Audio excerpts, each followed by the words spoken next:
Welcome back to this week's FNBO's Fridays in the Field, the great big small bank. And I'm Susan Littlefield, finding us just south of Columbus, back in Polk County, at the Jim and Jean Kamrath operation, where I think we have brought some good luck. We were talking about this as we came out to the farm today. Every time we come out here to do the Fridays in the Field, they get a nice rain right beforehand. So we're going to work on that as we head towards harvest. But because of that, they've gotten some decent rain showers once again. The crops look amazing. And Jim, let's pick it up from there. A nice storm rolled through. You got some more rain. Another inch 20 to inch 30 here. Yeah, it was a timely thing again, as it was in the past, as we talked before.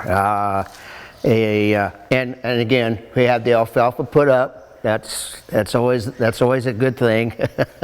But it was a challenge again because of humidity. But it worked out. So and we got that blessed with the inch 20. That's perfect timing. Oh, anytime you can get rain late July, August, it's a good thing. Yes, it's. I know there has been some reports east of here and south of here that got anywhere from 4 to 5. I am understanding that, I guess. But and there was some hail in the area as well. We had a little bit of hail, but nothing to have any damage with as far as that goes. Well, let's talk about that alfalfa. You got another cutting taking place. How is that looking? Well, actually, it's on the downside from the first and second cutting. Of course, that's kind of always the norm of getting later in the year and stuff like that. But yeah, it was a little bit less than the first and second. But I mean, as far as looking good, I mean, it looked really good. It looked really good. So now we're just waiting for the up prices on the thing. Well, the demand definitely is going to be there for hay, as we know that our friends to the west are dealing with dry pastures and having to pull calves already. Yeah, that's my understanding. And north too, they were talking pretty dry up in that neck of the woods, as in the South Dakota area. I had a gentleman call me here about 3 weeks ago asking about some hay that he had bought from me for about, this has been 4 years ago, and he wanted to know if I had any, on the market. Well, this time of the year there's not really much of a market for hay.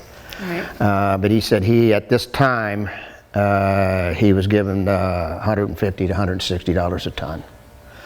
And I says, well, that doesn't sound too bad, but I says, I don't normally market mine till about November or December. So, but we'll see what happens. When we were here, corn was pollinating.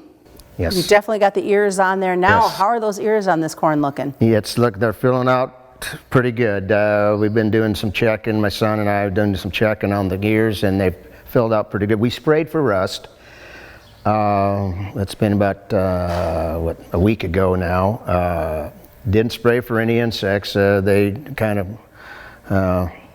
didn't have to. They wasn't there, as far as, thank God.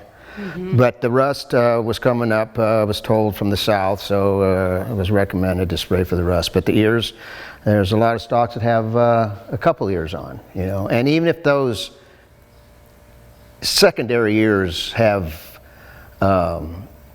get 5 or 10 kernels from them, and then the primary ear, I mean, you could up your yield by 5-6 bushels an acre just by that secondary ear. So, it's something to watch, and some of them the secondary ears are pretty good as well. So, but they're filling out good, and hopefully this will take it to the end, and everything will be good, and no wind and hail or anything like that. So, but that remains to be seen.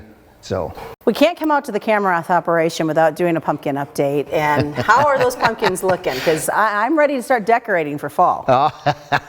Well, you're going to have your choice, Susan. Now, let me tell you, there's quite a few. That's a good crop of pumpkins. I know, as we mentioned the last time, that the weeding was still going on, but it's kind of coming to an end, and it's going to look pretty shaggy here before long again. So, but the pumpkins they're growing, and there's some pretty good sized ones out there right now. Well, I can't wait to go check them out. And again, great work being done by those honeybees. Do you still have the bees at this point in the operation? Yes, we do. And I talked to Charlie at one point in time, and he was out. Well, when we sprayed the fungicide, I talked to him, and he was kind of worried about the fungicides by the bees, but this particular fungicide wouldn't hurt the bees. So, yep, the bees are still here. Actually, the bees are up in my wife's flowers as well by the house. Oh, you're keeping them plenty busy. Yes, yes. Well, I'm looking forward. We're going to take a walk out and check out what's happening in the crops. Next time we come, we'll be here in September. So does that mean harvest will be underway? Well, my oldest boy, Matt, said he would like to have, if all possible, pick some by Labor Day. All right, so we'll see pumpkins already picked, and maybe we'll see a combine in the field on this corn. We are at the FNBO Fridays in the Field in Polk County. I'm Susan Littlefield on the Rural Radio Network.